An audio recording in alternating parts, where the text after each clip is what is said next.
My grandfather grew up on a sharecropping farm in the segregated South. He grew up in an America where words like racism and white nationalism held real meaning under the Democrat Party's Jim Crow laws. My grandfather's first job was given to him at the age of 5 years old, and his job was to lay tobacco out to dry in an attic in the South. My grandfather has picked cotton, and he has also had experiences with a Democrat terrorist organization of that time, the Ku Klux Klan. They would regularly visit his home and they would shoot bullets into it. They had an issue with his father, my great-grandfather. During my formative years, I had the privilege of growing up in my grandfather's home. It's going to shock the committee, but not once, not in a single breath of a conversation did my grandfather tell me that I could not do something because of my skin color. Not once did my grandfather hold a gripe against the white man. I was simply never taught to view myself as a victim because of my heritage.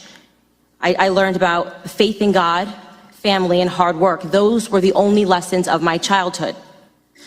There isn't a single adult today that in good conscience would make the argument that America is a more racist or a more white nationalist society than it was when my grandfather was growing up. And yet we're hearing these terms sent around today because what they want to say is that brown people need to be scared, which seems to be the narrative that we hear every 4 years right ahead of a presidential election. Here are some things we never hear. 75% of the black boys in California don't meet state reading standards. In inner cities like Baltimore, within 5 high schools and 1 middle school, not a single student was found to be proficient in math or reading in 2016. The single motherhood rate in the black community, which was at 23% in the 1960s when my grandfather was coming up, is at a staggering 74% today. I am guessing there will be no committee hearings about that. There are more black babies aborted than born alive in cities like New York, and you have Democrat Governor Andrew Cuomo lighting up buildings to celebrate late-term abortions. I could go on and on, but my point is that white nationalism did not do any of those things that I just brought up. Democrat policies did. Let me be clear. The hearing today is not about white nationalism or hate crimes. It's about fear-mongering, power, and control. It's a preview of the Democrat 2020 election strategy, same as the Democrat 2016 election strategy. They blame Facebook, they blame Google, they blame Twitter. Really, they blame the birth of social media, which has disrupted their monopoly on minds. They called this hearing because they believe that if it wasn't for social media, voices like mine would never exist. That my movement Blexit, which is inspiring black Americans to leave the Democrat Party, would have never come about. And they certainly believe that Donald Trump would not be in office today. Looking on the next thing to focus on now that the Russian collusion hoax has fallen apart. What they won't tell you about the statistics and the rise of white nationalism is that they've simply changed the data set points by widening the definition of hate crimes and upping the number of reporting agencies that are able to report on them. What I mean to say is that they're manipulating statistics.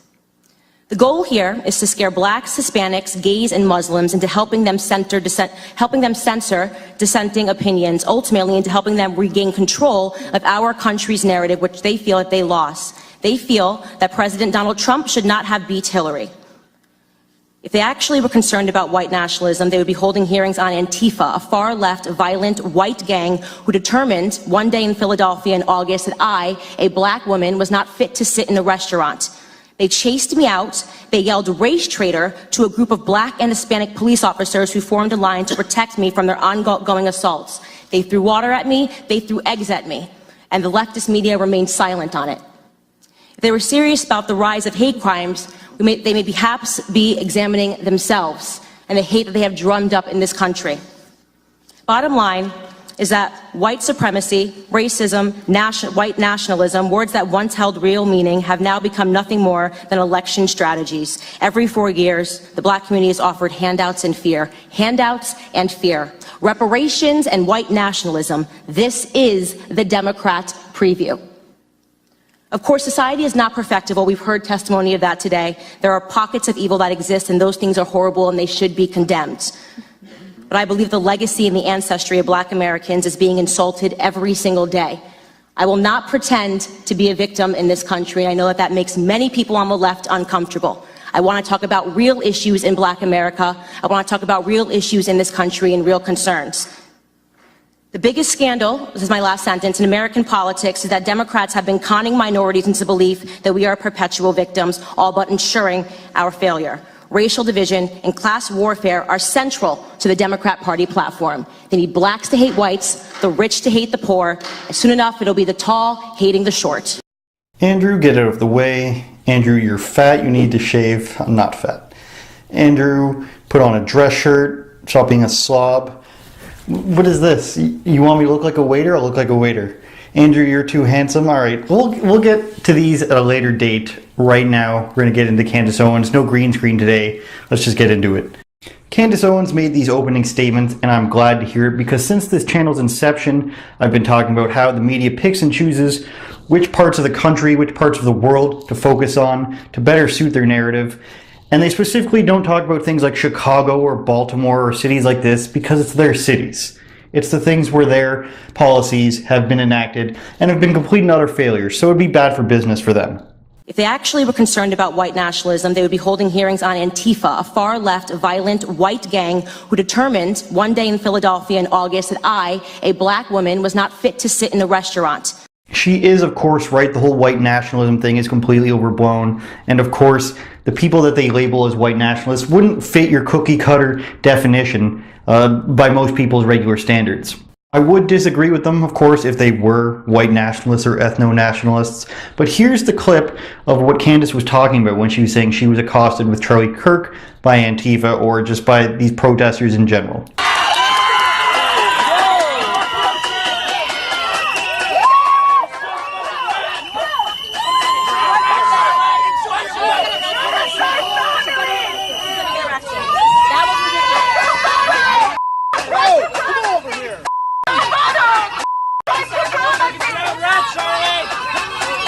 Some reason they're calling her a white supremacist, I'm not sure. But the focus here is now this Ted Lieu guy, congressman from California. And he's the type of guy that if you played video games against him online, he'd be camping in the corner and doing the same thing over and over just to get cheap kills, cheap wins. And if you played next to him in real life, then you beat him up. That's how you know he's got no friends, because he can't pass the online gaming test.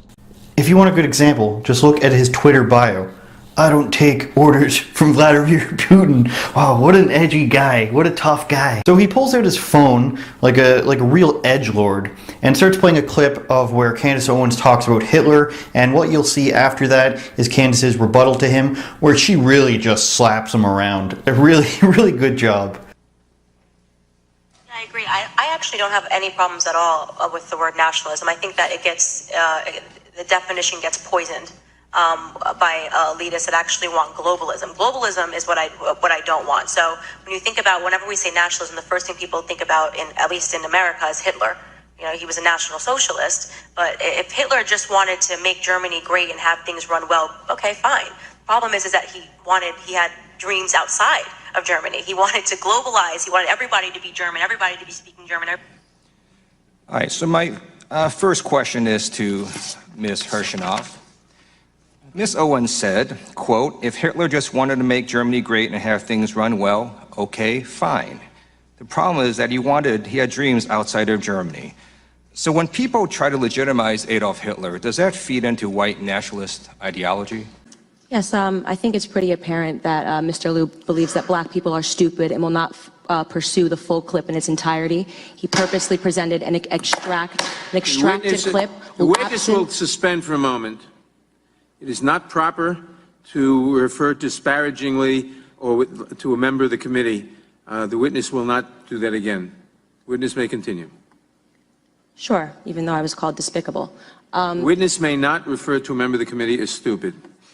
I didn't refer to him as stupid. That's not what I said. That's not what I said at all. You didn't listen to what I said. May I continue? Please. As I said, he is assuming that black people will not go pursue the full 2-hour clip. and he purposefully he cut off, and you didn't hear the question that was asked of me. He's trying to present as if I was launching a defense of Hitler in Germany, when in fact, the question that was asked of me was pertaining to whether or not I believed that whether or not I believed in nationalism, and that nationalism was bad. And what I responded to was that I do not believe that we should be characterizing Hitler as a nationalist. He was a homicidal, psychopathic maniac that killed his own people. A nationalist would not kill their own people. That is exactly what I was referring to in the clip, and he purposely wanted to give you a cut-up similar to what they do to Donald Trump to create a different narrative. That was unbelievably dishonest, and he did not allow me to respond to it, which is worrisome and should tell you a lot about where people are today in terms of trying to drum up narratives.